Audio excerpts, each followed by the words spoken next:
এই মনুষ্য জীবের একটি পরম সংবিধান, দরদ দিয়ে রোগ নিরাময় করেছেন ভগবান। অপূর্ব মধুর কথা অর্জুন শুনেছেন মন প্রাণ দিয়ে, মুখে তার কোনো কথা নেই, কেবল দু একটা জিজ্ঞাসা ছাড়া। বিষাদগ্রস্ত রোগী 18 অধ্যায় শেষে অনুভব করলেন তিনি সম্পূর্ণ সুস্থ। এই জীবনের বিশাল কর্মক্ষেত্রে আমরা সবাই পীড়িত, আমরা ভবরোগগ্রস্ত। আমাদের একটাই ঔষধ, এই শ্রীমদ ভগবত গীতার দিব্য বাড়িতে স্নাত হওয়া। যে গীতায় 18টি অধ্যায় রয়েছে, ভগবান 574টি শ্লোকে অর্জুনের সমস্ত প্রশ্নের সমাধান করলেন। অর্জুন 85টি শ্লোকে ভগবানের নৈকট্যে প্রশ্ন করলেন, হৃদয়ের অভিব্যক্তি প্রকাশ করলেন। আর ভগবান 574টি শ্লোকে অর্জুনের হৃদয়ের আর্তনাদকে শ্রবণ করে মীমাংসা করলেন। মুখে তার কোনো কথা নেই। প্রথমে আত্মতত্ত্বের অপ্রাকৃত জ্ঞান শ্রবণ করে, তারপর কর্ম, তারপর জ্ঞান, ধীরে ধীরে কর্ম সন্ন্যাস এবং ধীরে ধীরে ভক্তির অপ্রাকৃত তত্ত্ব স্থাপনের প্রারম্ভিকায় বিশ্বরূপ দর্শন করিয়ে হৃদয় মাঝে ভক্তির বীজ বপন করার প্রারম্ভিকায় হৃদয়টাকে, ক্ষেত্রটাকে প্রস্তুত করলেন। অতঃপর ভক্তির বীজ বপন করে দিলেন। যে বীজ অঙ্কুরিত, পল্লবিত, পুষ্পিত করার মনোরথে ভগবান শ্রী গোবিন্দ একের পর এক উপদেশ মৃতে সবাইকে স্নাত করলেন। 18 অধ্যায় মোক্ষ যুগে 72 নং শ্লোকে গিয়ে প্রশ্ন করলেন ভগবান, কশ্চিৎ এতম শ্রুতম পার্থ তয়া একাগ্রেণ চেতসা কশ্চিৎ অজ্ঞান সম্মোহ প্রনষ্টতে ধনঞ্জয়। হে ধনঞ্জয়, তোমার কি অজ্ঞান জনিত মোহ বিদূরিত হয়েছে? তুমি কি যথাজ্ঞানে অবস্থিত আছো? উত্তরে ভগবান বললেন 18 অধ্যায় মোক্ষ যুগের 73 নং শ্লোকে, নষ্ট মোহ স্মৃতির লব্ধা তৎপ্রসাদাৎ ময়া অচ্যুত স্মিতমস্মি গত সন্দেহ করিষ্যে বচনম তবহ। হে অচ্যুত, তোমার কৃপায় আমার সমস্ত মোহ বিদূরিত হয়ে গেছে। আমি যথাজ্ঞানে অবস্থিত আছি। এখন থেকে তুমি আমাকে যাই বলবে আমি তাই পালন করিব।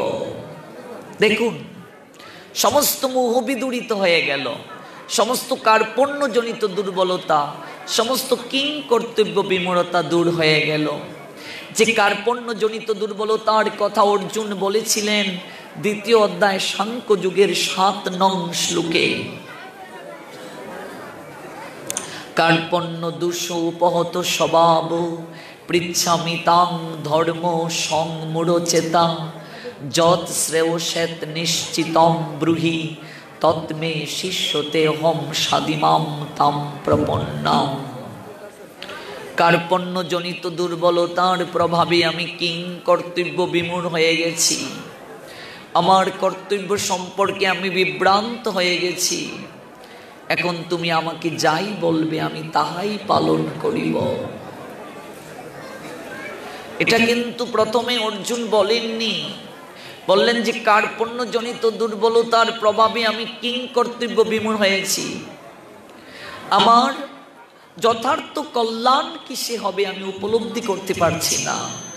তাই আমি তোমার চরণে শরণাগত হলাম। তুমি আমাকে বলে দাও কোন পথে চললে আমার মঙ্গল হবে।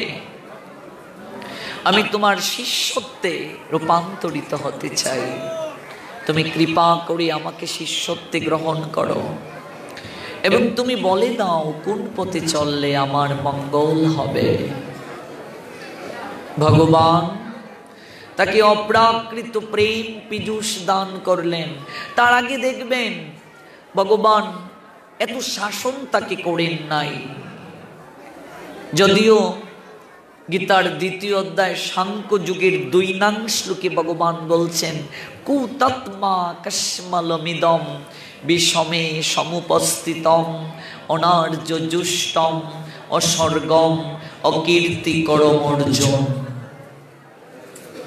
এই ঘোর সংকটময় যুদ্ধস্থলে যারা জীবনের প্রকৃত মূল্য বুঝে না, সেই সমনার্যের মতো সুখানল তোমার হৃদয়ে কি করে প্রদীপ্ত হলো? এই ধরনের মনোভাব তোমাকে স্বর্গলোকে উত্তীর্ণ করবে না, পক্ষান্তরে তোমার সমস্ত যশ রাশিকে বিনষ্ট করে দেবে।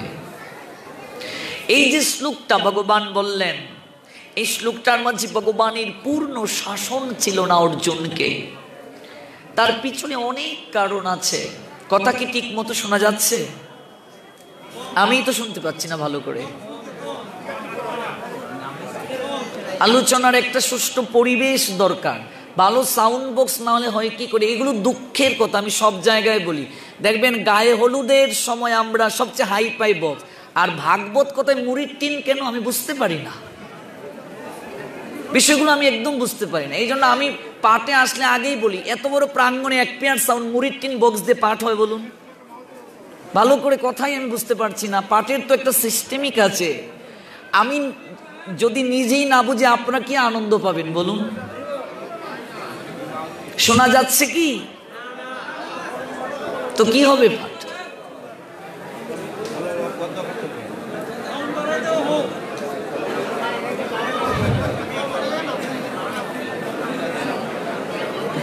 বক্সের তো ক্যালোরি কম।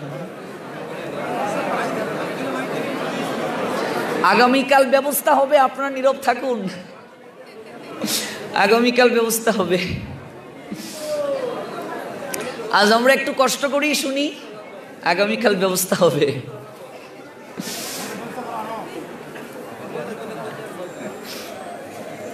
এই জন্য বলা হয়েছে শ্রীমদ্ ভগবত গীতার যে প্রথম যে অধ্যায়, সেই প্রথম অধ্যায় মোট শ্লোক সংখ্যা হচ্ছে 46টি। ভগবানের কোন শ্লোক নেই সেখানে। অর্জুনের 21টি শ্লোক, সঞ্জয়ের 24টি, ধৃতরাষ্ট্রের 1টি শ্লোক। এই 46টি শ্লোকের মাঝে ভগবান কোনো কথা বলেননি শ্রীমদ্ ভগবত গীতার প্রথম অধ্যায়ে। তার পিছনে অনেক কারণ আছে বাবা। ভগবান কেন কথা বলেননি? প্রথম অধ্যায়টার নামই হচ্ছে অর্জুন বিষাদ যোগ। মানুষের জীবনে যদি বিষাদ না আসে, মানুষের জীবনে যদি দুঃখ না আসে, তাহলে সে কখনো ভগবানের প্রসাদ লাভ করতে পারে না। মানুষের জীবনে যদি দুঃখ না আসে, বিষাদ না আসে, সে কখনো ভগবানের প্রসাদ লাভ করতে পারবে না। এই জন্য প্রথম অধ্যায়টির নাম হচ্ছে অর্জুন বিষাদ যুগ। অর্জুন বিষাদ যুগ, অর্জুনের বিষাদ। তো অর্জুনের বিষাদটা কি আমাকে জানতে হবে প্রথমে। অর্জুনের বিষাদের সঙ্গে আমাদের সম্পর্ক কি? আমরা কেন এটা শ্রবণ করব? অর্জুনের বিষাদ হয়েছে, আমরা কেন এটাকে শ্রবণ করব? তার পিছনে কারণ কি? অর্জুনের বিষাদের সঙ্গে আমাদের সংসারী মানুষের সম্পর্কটা কি? তার কারণ শাস্ত্র আমাদেরকে দেখিয়ে দিলেন, বুঝিয়ে দিলেন। অর্জুনের বিষাদের সঙ্গে আমাদের সংসারী মানুষের সম্পর্কটা কি?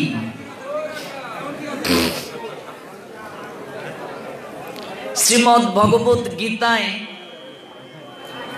মোট 46টি শ্লোক। প্রথম অধ্যায়টা শুরু হয়েছে ধৃতরাষ্ট্রের মাধ্যমে। ধৃতরাষ্ট্র গীতা শুরু করলেন। কাকে বললেন? সঞ্জয়কে। ওই সঞ্জয়টাকে গবললেন, মুনির পুত্র হচ্ছেন সঞ্জয়। ওই সঞ্জয়ের মাধ্যমে ধৃতরাষ্ট্র অপ্রাকৃত কথা, এই যে ভগবান অপ্রাকৃত কথা বলছেন, এই কথা তথা যুদ্ধের সমস্ত বিবরণ ঘরে বসে শ্রবণ করার অপ্রাকৃত আশীর্বাদ পেলেন। আশীর্বাদটা কার কাছে পেলেন? কৃষ্ণ দ্বৈপায়ন বেদব্যাসের কাছ থেকে। কে সেই কৃষ্ণ দ্বৈপায়ন বেদব্যাস? যে বেদব্যাস আমাদের সনাতন সমাজের 1/3 গ্রন্থ রচনা করলেন, যার অপ্রাকৃত প্রসাদে আমরা এই অপ্রাকৃত তত্ত্ব সুধামৃতে অবগাহিত হওয়ার সৌভাগ্য পেয়েছি। তিনি হলেন কৃষ্ণ দ্বৈপায়ন বেদব্যাস, যিনি গীতাকে লিপিবদ্ধ করেছেন। এই গীতা লিপিবদ্ধ হওয়ার পূর্বে, অর্থাৎ এই যে ছাপাখানা আবিষ্কৃত হয়েছে, অর্থাৎ পুস্তক আকারে গীতা আসার পূর্বে তখনও তো গীতা ছিল। কিভাবে ছিল? এটা ছিল শ্রুত লিপির মাধ্যমে। ভগবান দেখলেন এই কলিহত জীবের আয়ু কম, বুদ্ধি কম, শ্রবণ শক্তি কম, স্মরণ শক্তি কম, মনে রাখার প্রক্রিয়া নাই, চঞ্চল মন তাদের, ভক্তি বৈরাগ্য হৃদয় মাঝে নাই। তাই কলিহত জীবকে কেমন করে এই অপ্রাকৃত প্রেম পীযুষ আস্বাদন করানো যায়, সেই জন্য ভগবানের শক্তাবেশ অবতার, শক্তাবেশ অর্থাৎ ভগবানের বিশেষ শক্তিকে হৃদয়ে লালন করে ব্যাসদেব জগতের বুকে আবির্ভূত হন। ভগবানের শক্তাবেশ অবতার রূপে ব্যাসদেব আসলেন। শক্তাবেশ অর্থাৎ বিশেষ শক্তি আবেশিত হয়ে ভগবান ব্যাসদেব রূপে আসলেন। তিনি এসে এই গীতার জ্ঞানকে লিপিবদ্ধ করলেন।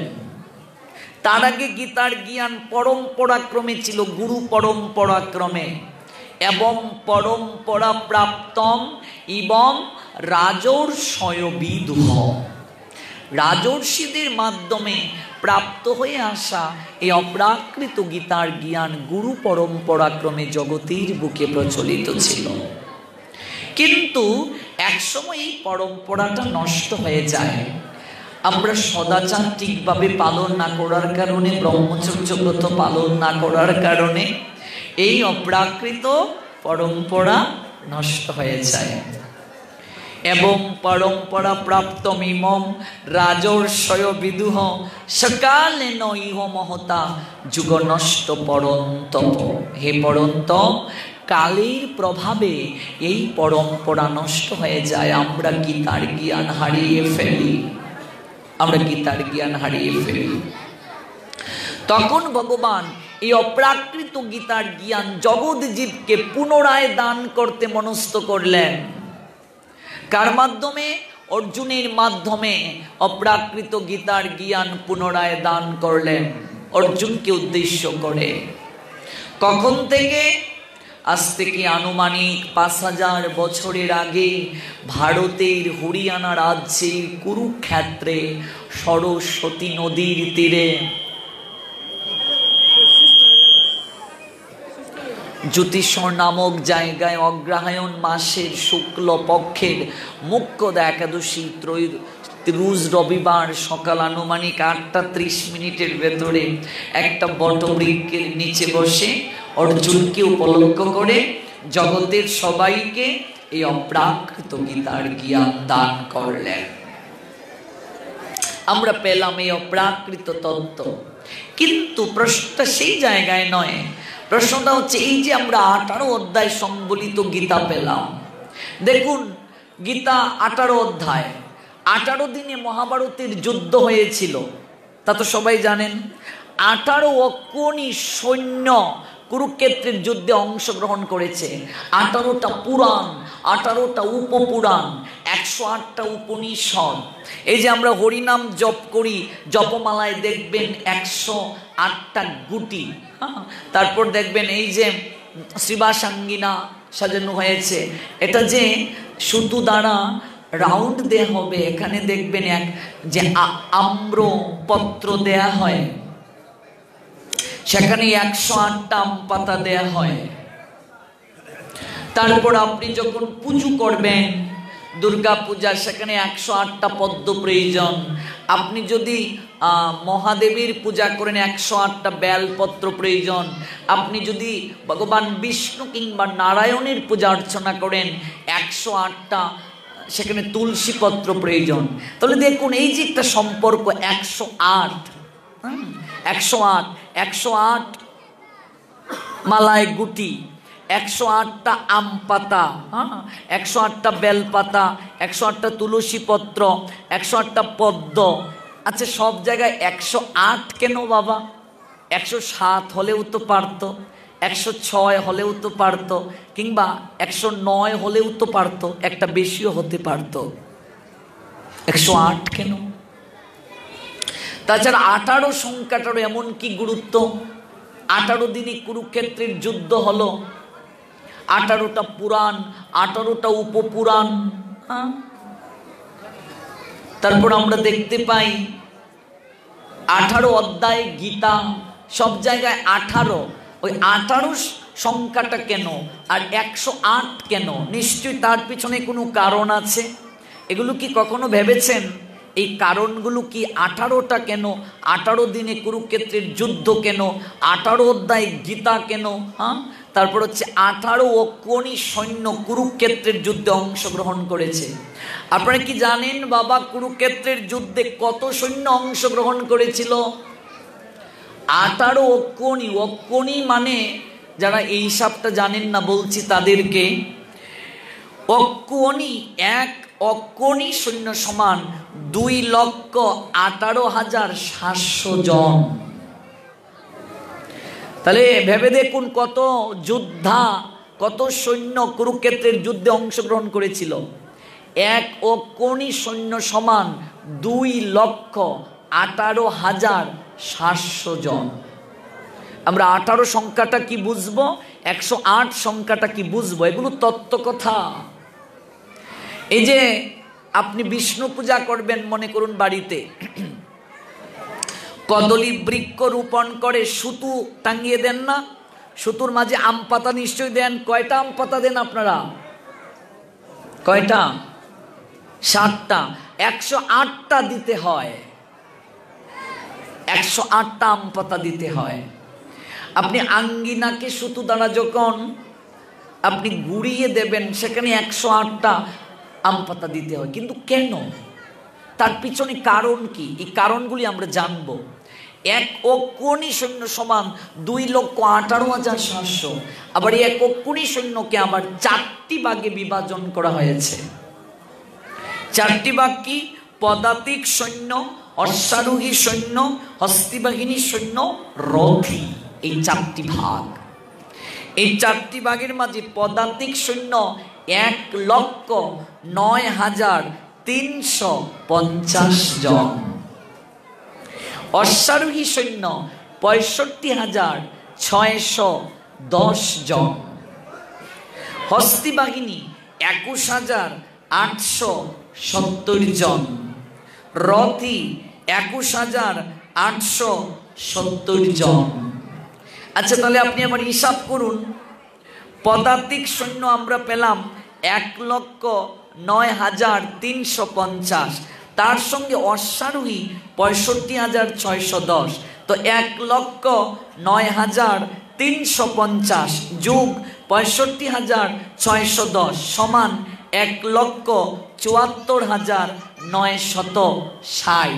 তার সঙ্গে আরো যোগ করেন হস্তিবাহিনী সৈন্য 21,870 সমান 1,96,830।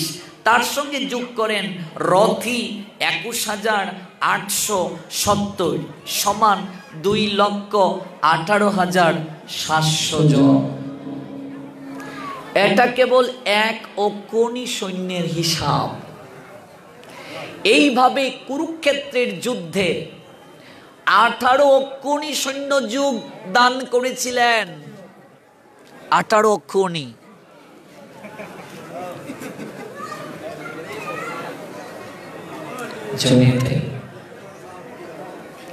তো এক অক্ষৌণী সৈন্য সমান 2,18,700, তাহলে 18 কোটি সৈন্য সমান 2,18,700 গুণ 18 সমান 39,36,600 জন। অর্থাৎ কুরুক্ষেত্রের যুদ্ধে, মহাভারতের যুদ্ধে 39,36,600 জন যোদ্ধা অংশগ্রহণ করেছিলেন। ভাবা যায়, 39,36,600 জন। ভেবে দেখো বাবা, কত বড় যুদ্ধ। 39,36,600 জন। আচ্ছা, তাহলে আরেকটা প্রশ্ন আসতে পারে আমাদের মাঝে, আমাদের মনে, তাহলে পাণ্ডবদের পক্ষে কতজন অংশগ্রহণ করেছিল, কৌরবদের পক্ষে কতজন অংশগ্রহণ করেছিল? আপনি মহাভারত না বুঝলে গীতা বুঝবেন না। আপনি মহাভারতের সঙ্গে যদি একটু সম্পর্ক না রাখেন, আপনি ভাগবত বুঝবেন না। আপনি মহাভারতের সঙ্গে একটু সম্পর্ক না রাখলে গীতা বুঝবেন না, গীতা বুঝবেন না। তবে আরেকটা কথা মনে রাখতে হবে, মহাভারতকে যতটুকু ভাগবত সমর্থন করেছেন, ভাগবত যে অংশটাকে গ্রহণ করার কথা বলছেন, কেবল সেই অংশটাই আমাদেরকে গ্রহণ করতে হবে। আমরা দেখতে পাই পাণ্ডবদের পক্ষে 7 অক্ষৌণী সৈন্য অংশগ্রহণ করেছিলেন। তো 1 অক্ষৌণী সৈন্য সমান 2,18,700, 7 অক্ষৌণী সৈন্য সমান, এবার গুণ করেন, 2,18,700 গুণ 7 সমান 15,30,900 জন। ভালো করে শুনুন, শোনা যাচ্ছে? পাণ্ডবদের পক্ষে 15,30,900 জন। কৌরবদের পক্ষে কত? 11 অক্ষৌণী।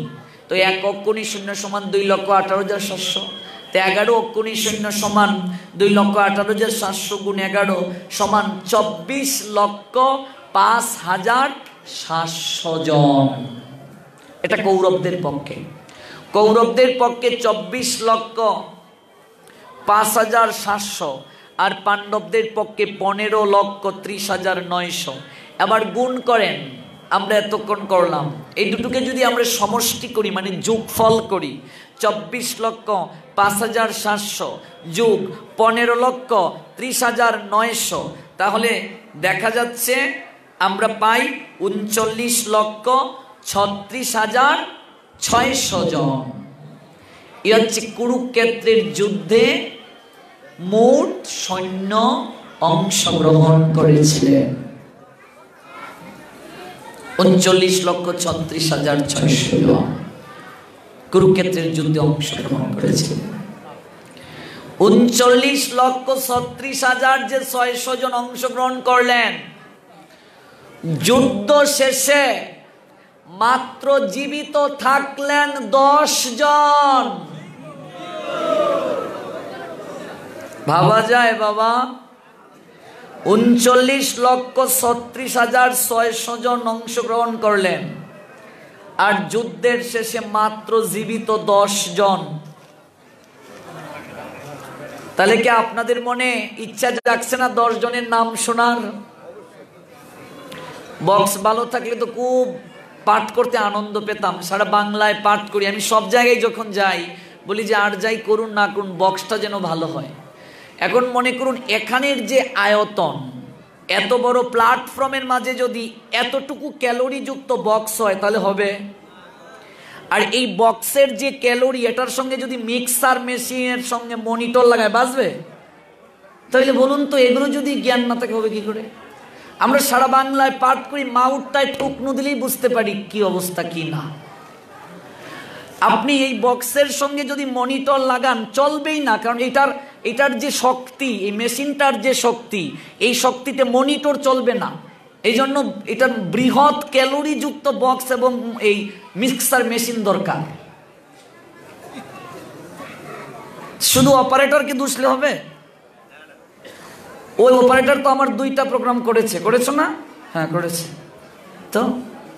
কারণ এটার বক্সের যে ক্যালোরি তো অল্প, এইটার তুলনায় এই মেশিন এটাকে সার্কুলেশন করবে না।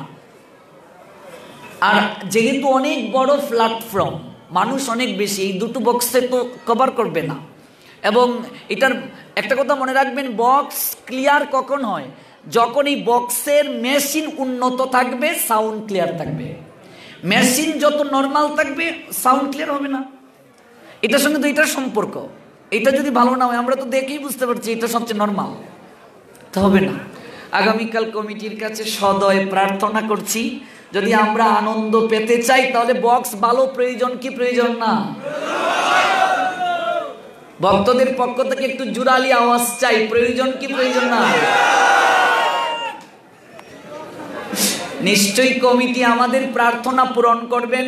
আমরা ওনাদের কাছে অনুরোধ রাখছি, আগামীকাল যেন এই দুটো বক্স চেঞ্জ করে হাই ক্যালোরি যুক্ত বক্স আনেন এবং দুটো মনিটর নিয়ে আসেন। এখানের যে আয়তন, 1 পেয়ারে হবে না, 2 পেয়ার সাউন্ড দরকার। 2 পেয়ার সাউন্ড ছাড়া হবে না, কারণ এই আয়তনে 1 পেয়ার কি করে হবে? 1 পেয়ার এখানে একটা এখানে একটা হবে না, 2 পেয়ার সাউন্ড থাকতে হবে, একটা এই দিক থেকে একটা এই দিক থেকে। এগুলো বুঝতে হবে বিষয়। 2 পেয়ার সাউন্ড সঙ্গে মনিটর দরকার, নইলে পাঠ করব না, করা যাবে না। আমার রেগুলার পাঠ থাকে, এভাবে পাঠ করলে তো আমার গলায় বসে যাবে, প্রত্যেক দিন পাঠ। এই কুরুক্ষেত্রের যুদ্ধ শেষে জীবিত থাকলেন মাত্র 10 জন। 10 জন জীবিত থাকলেন। তো এই যে 10 জন জীবিত থাকলেন, কারা কারা জীবিত থাকলেন বাবা? পঞ্চপাণ্ডব 5 জন, যুধিষ্ঠির, অর্জুন, ভীম, নকুল আর সহদেব, এই 5 জন জীবিত থাকলেন।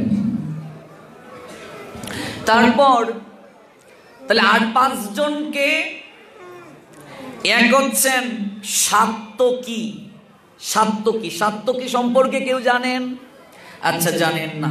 সাত্যকী হচ্ছেন যদুবংশীয় সত্যকের পুত্র। যদুবংশ মানে যাদব, ভগবান কৃষ্ণ তো যদুবংশে এসেছিলেন, আর যদুবংশে আসার কারণে ভগবান কৃষ্ণকে বলা হয় যাদব। ওই যদুবংশে সত্যকের পুত্র, যার নাম হচ্ছে সাত্যকী। এবং তাহলে সত্যকের পুত্র সাত্যকী, সত্যকের বাবার নাম কি? সিনি। সত্যকের চরিত্র বলি অনেক সময় লাগবে।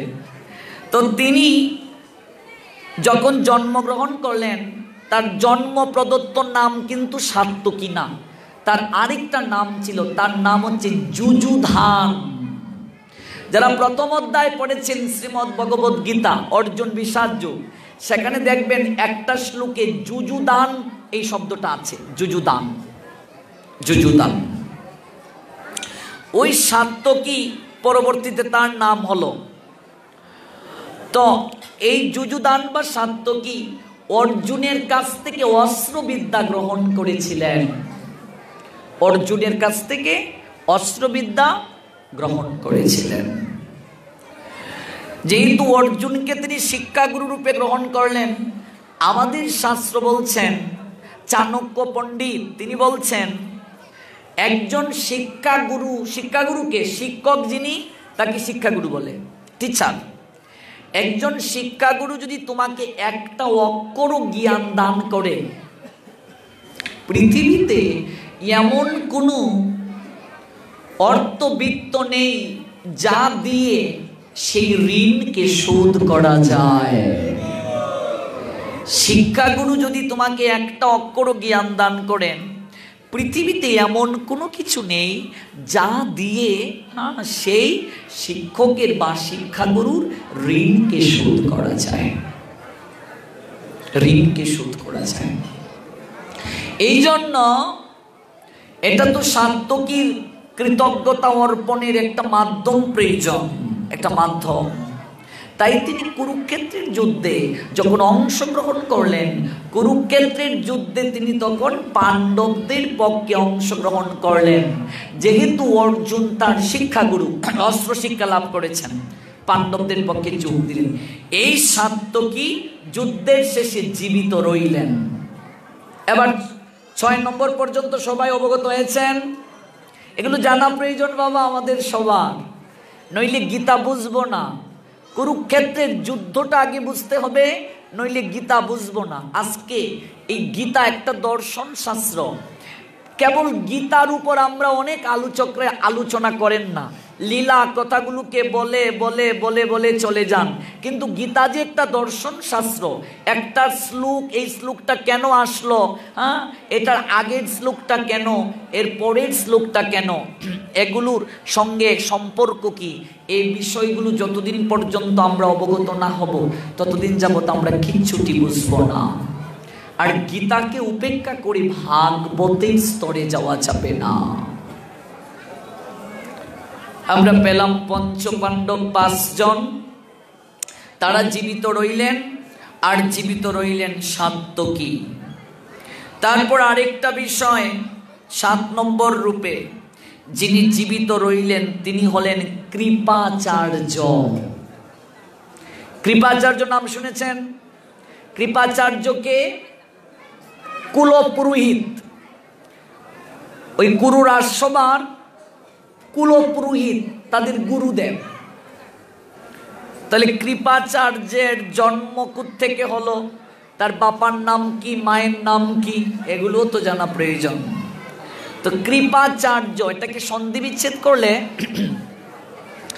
কৃপ যুগ আচার্য।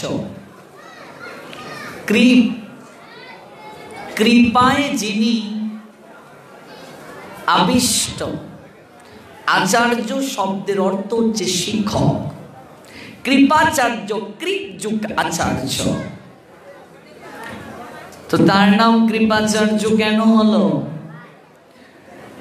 তিনি ঋষি গৌতম নামে একজন ঋষি ছিলেন। সেই ঋষি গৌতমের সর্দার নামক এক শিষ্য ছিল। ইনি ধনুর্বিদ্যায় অসাধারণ কৃতিত্ব অর্জন করেছিলেন। এতটা ধনুর্বিদ্যায় তিনি পারদর্শী ছিলেন, যার কারণে স্বয়ং দেবরাজ ইন্দ্র পর্যন্ত ভয় পেয়ে গিয়েছিলেন। দেবরাজ ইন্দ্র ভাবছেন, রাজা ঋষি গৌতমের যে শিষ্য সর্দান যেভাবে অস্ত্রবিদ্যা শিক্ষা গ্রহণ করছে, যদি ইন্দ্রত্ব গ্রহণ করে ফেলে, ইন্দ্রপ্রস্থ গ্রহণ করে ফেলে, কিংবা আসন যদি স্বর্গের দেবতাদের রাজ সিংহাসন যদি দখল করে নেয়, তাই ওর ধ্যানকে ভাঙতে হবে। ওর অস্ত্র শিক্ষার যে পদ্ধতি, সেই পদ্ধতিটাকে নষ্ট করে দিতে হবে। কিভাবে নষ্ট করা যায় ভাবতে শুরু করলেন। তাই সেই দেবরাজ ইন্দ্র জানপদী নামক একটা অপ্সরা যার নাম জানপদী, সে একটা অপ্সরাকে তার নিকটে পাঠালেন। গিয়ে বললেন, তোমার কাজ হচ্ছে ওই সর্দানের ধ্যানটাকে ভাঙ্গা। অস্ত্রবিদ্যা ও যেন যেভাবে করছে, ও আমাদেরকে পরাজিত করতে পারে, তাই তোমার কর্তব্য হচ্ছে তার ধ্যানকে ভাঙ্গা, তার মনোযোগ নষ্ট করা। সেই জানপদী নামক অপ্সরা তিনি গিয়ে সেই সর্দানের ধ্যানকে ভাঙলেন, এবং সেই থেকে সেই জানপদী এবং সর্দান থেকে একটা পুত্র, একটা কন্যার জন্ম হলো। এবং সেই পুত্র আর কন্যাকে রেখে সর্দান তো গেলেন, এদিকে রাজা শান্তনু রাজা, তিনি মৃগয়ায় বের হয়েছিলেন, হরিণ শিকারে। মৃগয়ায় বের হয়ে গিয়ে দেখলেন, এই কি এত সুন্দর ফুটফুটে একটা ছেলে একটা মেয়ে। তিনি কৃপা করে তাদেরকে কুলে তুলে নিলেন এবং ঘরে ফিরে আসলেন। রাজত্বে যখন ফিরে আসলেন, কৃপা করে নিয়ে আসলেন। এই জন্য ছেলেটার নাম রাখলেন কৃপ, আর মেয়েটার নাম রাখলেন কৃপি। ঠিক আছে? এগুলো ইতিহাস, এগুলো না জানলে আপনি বুঝবেন না কিছু। ইতিহাসগুলো জানতে হবে। একটা ছেলে একটা মেয়ে, ছেলেটার নাম ক্রিপ আর মেয়েটার নাম হচ্ছে কৃপি। ক্রিপ এবং কৃপি। পরবর্তীতে এই ক্রিপ তিনি কি করলেন, তিনি সর্দানির কাছ থেকে সমস্ত অস্ত্রবিদ্যা গ্রহণ করলেন। ঋষি গৌতমের পুত্র সর্দান যখন ধ্যান করলেন এই পুত্র কন্যা কোথায়, দেখলেন কুরু রাজসভাতে শান্তনু তাদেরকে কৃপা করে নিয়ে গিয়েছেন। তখন তিনি রাজসভায় আসলেন, আসার পর সমস্ত বৃত্তান্ত খুলে বললেন। তখন ওই পুত্রকে তিনি অস্ত্রবিদ্যা প্রদান করলেন, ওই তার নাম কৃপ। আর আচার্যের একটা অর্থ, আচার্য শব্দটির অর্থ হচ্ছে শিক্ষক, এই জন্য কৃপাচার্য তার নাম। তাহলে কৃপাচার্য আমরা পেলাম। কৃপিকে কৃপাচার্যের বোন, এই কৃপিকে বিয়ে করলেন অস্ত্রগুরু দ্রোণাচার্য। দ্রোণাচার্যের স্ত্রী এই কৃপি হলেন অশ্বত্থামার মা। বুঝতে পেরেছেন আবার? অশ্বত্থামার মা অর্থাৎ অশ্বত্থামা আর কৃপাচার্য হচ্ছে সম্পর্কে মামা ভাগ্নে। তা আমরা 10 জন কুরুক্ষেত্রের যুদ্ধ শেষে বাঁচার কথা বললাম। একটা হচ্ছে পঞ্চপাণ্ডব, হচ্ছে সাত্যকী, 7 হচ্ছে কৃপাচার্য, আর অশ্বত্থামা উনিও বেঁচেছিলেন। অশ্বত্থামার কথা তো আপনারা সবাই জানেন। আচ্ছা, আরেকজন বেঁচেছিলেন 8 নম্বর কৃতবর্মা। কৃতবর্মা জানেন কে? যারা জানেন না তাদেরকে বলছি। কৃতবর্মা হচ্ছে যদুবংশীয় ঋদিকের পুত্র।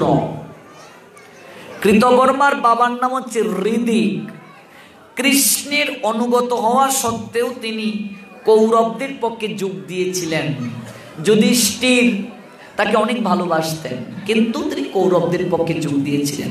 এই কৃতবর্মাও যুদ্ধ শেষে জীবিত ছিলেন। আরেকজন জীবিত ছিলেন বাবা, তার নাম হচ্ছে যুযুৎসু। নাম শুনেছেন? ওই যুযুৎসুকে ধৃতরাষ্ট্রের পুত্র। অনেকের মনে প্রশ্ন জাগবে, এ আবার কেমন কথা? ধৃতরাষ্ট্রের তো 100টা পুত্র ছিল, 100টা পুত্রই তো মরে গেছে, তাহলে এই যুযুৎসু আবার কোত্থেকে আসলো? এই যুযুৎসু গান্ধারীর গড়ে না, ওই যুযুৎসু এক দাসীর গড়ে জন্ম নিয়েছিলেন। সে অনেক তত্ত্ব, অনেক লীলা। অর্থাৎ ধৃতরাষ্ট্র যখন বিয়ে করলেন তখন বৈশ্য দাসী সুদগার মতান্তরে সৌবলি তার মাধ্যমে এক পুত্র সন্তানের জন্ম দিয়েছিলেন। আজ থেকে 5000 বছর আগে, মানে দাপরে রাজত্ব লাভের জন্য বা রাজ্য শাসনের জন্য দাসীর মাধ্যমেও সন্তান ধারণ শাস্ত্র অনুমোদনযোগ্য ছিল, কিন্তু এটা কলিযুগে নয়। যেমন মনে করুন, দাপরে স্বামী মারা গেলে রাজত্ব রক্ষার্থে, বংশ রক্ষার্থে দেবরের দ্বারা সন্তান উৎপাদন করার পদ্ধতি ছিল শাস্ত্রে বৈধ, কিন্তু কলিযুগে এটা নিষেধ। এক একটা যুগে শাস্ত্র এক একটা আমাদেরকে বিষয় পদ্ধতি অবলম্বন করেছে। যেমন দাপরে পাশা কেলা বৈধ ছিল, দাপরে পাশা কেলা পদ্ধতি ছিল, কিন্তু কলিযুগে পাশা কেলা নিষেধ। পাশা কেলা নিষেধ কেন? দেখুন, ধর্মরাজ যুধিষ্ঠির পর্যন্ত পাশাতে নিজের স্ত্রীকে বাজি রেখে ফেললেন। তাহলে যুধিষ্ঠির পর্যন্ত যদি এই কার্যটা করেন, আমরা কলিহত জীব কি করতে পারি বাবা? ভেবে দেখো। এই জন্য কলিযুগে একটা নিষেধ। এই জন্য এক একটা যুগে বিশেষ কিছু প্রক্রিয়ার দ্বারা এক এক পদ্ধতিগুলোকে অনুমোদন করা হচ্ছে, আমার এক এক এগুলোকে বাদ করে দেওয়া হয়েছে। এই জন্য দাপরের যে বিশেষ কিছু পদ্ধতি ছিল, এগুলো কলিযুগে এসে নিষেধ করা হয়েছে। তো ওই দাসী যার নাম হচ্ছে সৌবলি, ওই সৌবলির মাধ্যমে ধৃতরাষ্ট্র একটা পুত্রের জন্ম দিয়েছিলেন যার নাম যুযুৎসু। এমনিতে ধৃতরাষ্ট্রের 100 পুত্র গান্ধারী।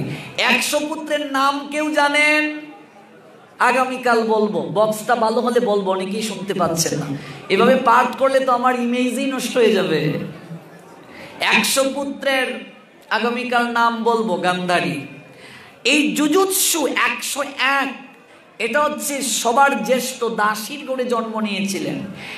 তিনি ধৃতরাষ্ট্রের পুত্র হওয়ার পরও পাণ্ডবদের সঙ্গে যুদ্ধে অংশগ্রহণ করেছিলেন। এই যুযুৎসু বেঁচে ছিলেন। যুদ্ধ শেষে যুধিষ্ঠির সেই যুযুৎসুকে একটা অংশে রাজা রূপে গৃহীত করেছিলেন। মহাভারত যারা পড়েছেন, একটা অবহেলিত চরিত্র যুযুৎসু। ধৃতরাষ্ট্রের পুত্র হওয়ার পরও তিনি মূল্যায়ন পেলেন না। দ্রৌপদীর যখন বস্ত্রহরণ করা হচ্ছিল, তখন একমাত্র এই গান্ধারীর 100 পুত্রের মাঝে বিকর্ণ নামে এই দুর্যোধনের এক ভাই ছিল।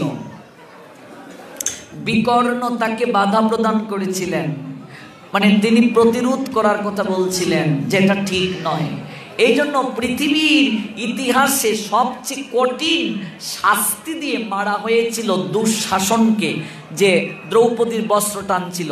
আর বিকর্ণকে যখন মারা হয়েছিল, শাস্তি কিছু কম দেয়া হয়েছিল। কারণ নারীর এতটা সম্মান দিয়েছেন আমাদের শাস্ত্র। এই নারীর যদি কেউ অসম্মান করে, নারীর বস্ত্রকে যদি কেউ হরণ করে, তাহলে তার কতটা শাস্তি হবে, এটা জগৎ জীবকে দেখিয়ে দিলেন, জগৎ সংসারী জীবদেরকে দেখিয়ে দিলেন। নারীর সম্ভ্রমকে যদি কেউ হরণ করে, নারীর কাপড় টানল দুঃশাসন, পৃথিবীর ইতিহাসে সবচেয়ে কঠিন শাস্তি দিয়ে দুঃশাসনকে মারা হলো। বিকর্ণ বাধা প্রদান করেছিল, এই জন্য বিকর্ণকে কম শাস্তি দেওয়া হয়েছিল। আর যুযুৎসু, উনি কৌরবরা অধর্মের পক্ষে আছে, তাই তিনি সেটা উপলব্ধি করে কৌরবদের পক্ষে যোগ দিলেন না। যদিও তিনি ধৃতরাষ্ট্রের পুত্র, কিন্তু তিনি যোগ দিলেন পাণ্ডবদের পক্ষে।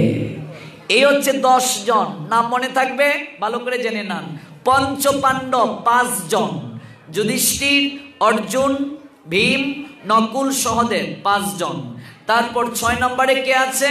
6 নম্বর আছে সাত্যকী, 7 নম্বরে কৃপাচার্য, 8 নম্বরে কৃতবর্মা, 9 নম্বরে অশ্বত্থমা, 10 নম্বরে যুযুৎসু।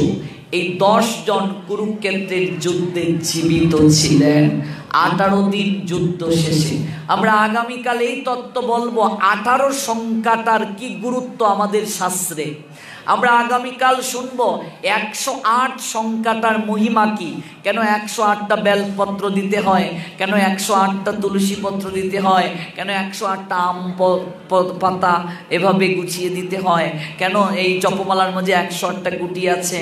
তারপর হচ্ছে আমরা কেন 108টা আমরা দেখতে পাই যে উপনিষদ, 18টা পুরাণ আছে, 18টা উপপুরাণ আছে, 18 দিনের যুদ্ধ, তারপর হচ্ছে 18 অধ্যায় গীতা, সবকিছু 18, 108। এই দুটা সংখ্যার অনেক মহিমা আছে। এগুলো গৌর হরির কৃপা হলে আমরা আগামীকাল শ্রবণ করব। আগামীকাল যথাসময়ে অপ্রাকৃত কথা শ্রবণ করার বিনম্র প্রার্থনা করে আজকের মতো এখানে আলোচনা বিশ্রাম টানছি। কারণ মনে রাখবেন, সুস্বাদু অল্প খেলেও অনেক সন্তুষ্ট পাওয়া যায়। এইভাবে পাঠ করাটা কিছুই আনন্দ হচ্ছে না। সবাই চলুন আমরা একটু কীর্তন করি। হরে কৃষ্ণ হরে কৃষ্ণ কৃষ্ণ কৃষ্ণ হরে হরে, হরে রাম রাম রাম হরে হরে। হরে কৃষ্ণ হরে Krishna Krishna Krishna Hare Hare,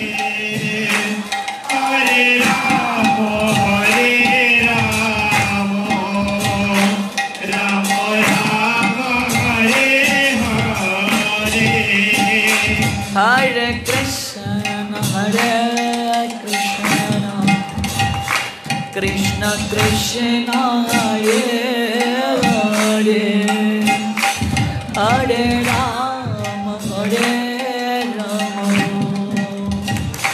Rama Rama Hare Hare Hare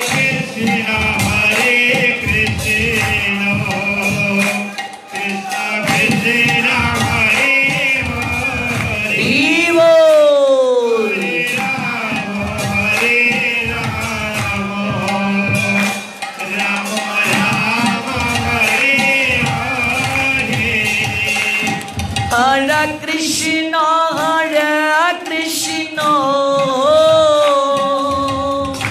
Krishna Krishna Hare Hare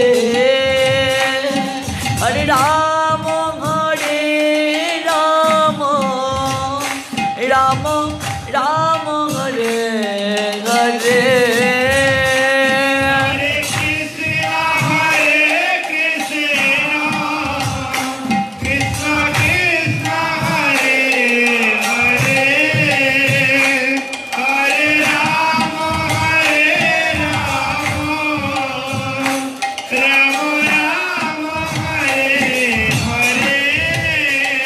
Hare Krishna Krishna Krishna Hare Hare Hare Rama Rama Rama Hare Hare Hare Krishna Krishna Krishna Hare Hare Hare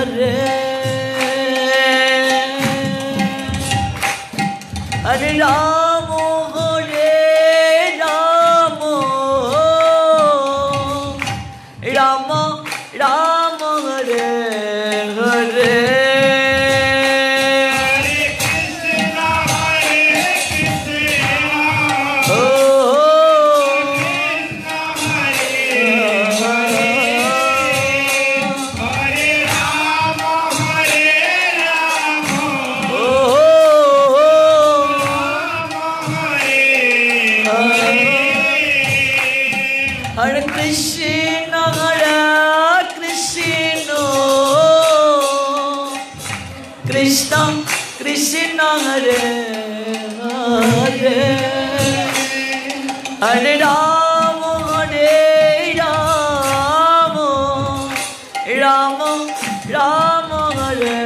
Rama Rama Hare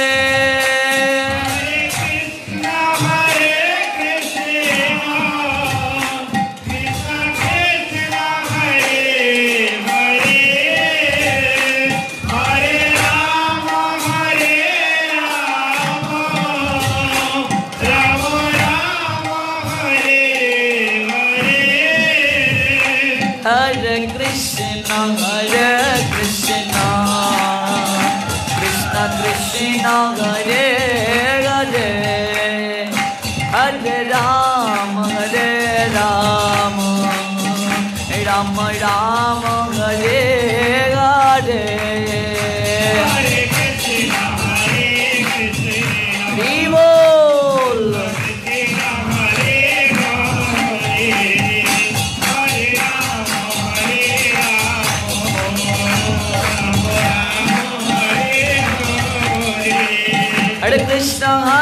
Krishna Krishna Krishna Hare Hare Hare Rama Rama Rama Hare Hare Hare Krishna Krishna Krishna Hare Hare Hare Rama Rama Rama Hare Hare Hare Krishna Krishna Krishna Hare Hare Hare Rama Rama Rama Hare Hare Hare Krishna Krishna Hare Vivo Hare Hare Krishna Krishna Krishna Hare Hare Hare Rama Rama Rama Hare Hare Hare Krishna Krishna Hare Hare Hare Rama Rama Hare Hare Hare Krishna Krishna Krishna Hare Hare Hare Rama Rama Hare Hare Hare Krishna Krishna Hare Hare Hare Rama সবার জন্য মহাপ্রসাদের ব্যবস্থা আছে সবাই প্রসাদ নিয়ে যাবেন। হরে কৃষ্ণ কৃষ্ণ কৃষ্ণ হরে হরে, হরে রাম রাম রাম হরে হরে। সবাই প্রসাদ নিয়ে যাবেন। কৃষ্ণ হরে কৃষ্ণ কৃষ্ণ কৃষ্ণ হরে হরে, হরে Ram Ram Ram Hare Hare.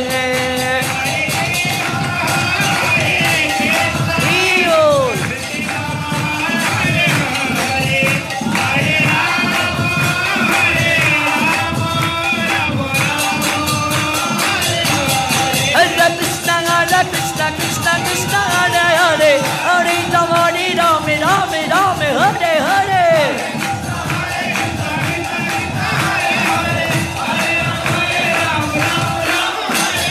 Hare Krishna Krishna Krishna Krishna Hare Hare, Hare Ram Ram Ram Hare Hare।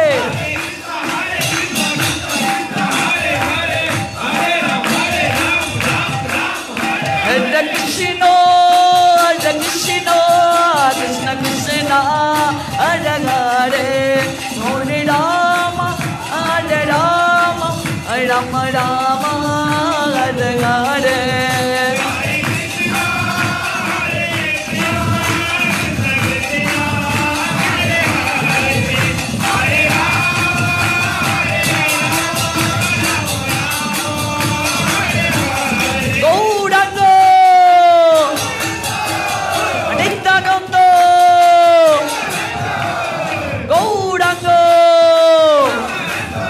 Hare Krishna Krishna Krishna Krishna Hare Hare,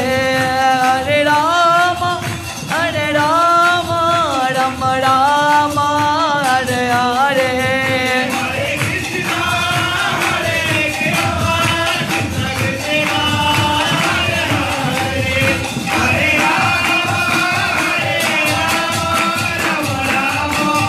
Jai Radhe Jai Radhe Jai Radhe Jai Radhe।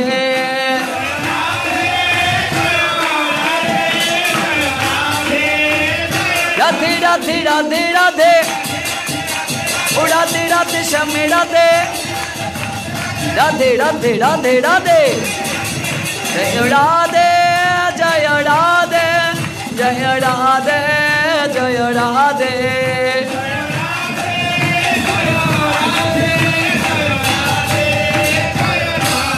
Nitai Gaura Hari Bol, Hari Bol, Hari Bol, Hari Bol।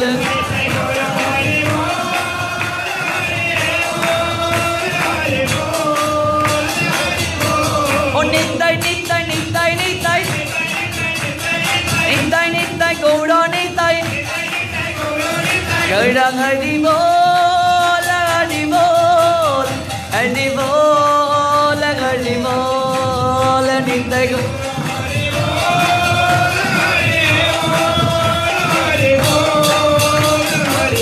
Gaur Premanande। আগামীকাল শ্রবণের বিনম্র প্রার্থনা জানিয়ে আজকের মতো এখানেই কৃষ্ণ কথা আলাপন বিশ্রাম টানছি। সবাই প্রসাদ নিয়ে যাবেন।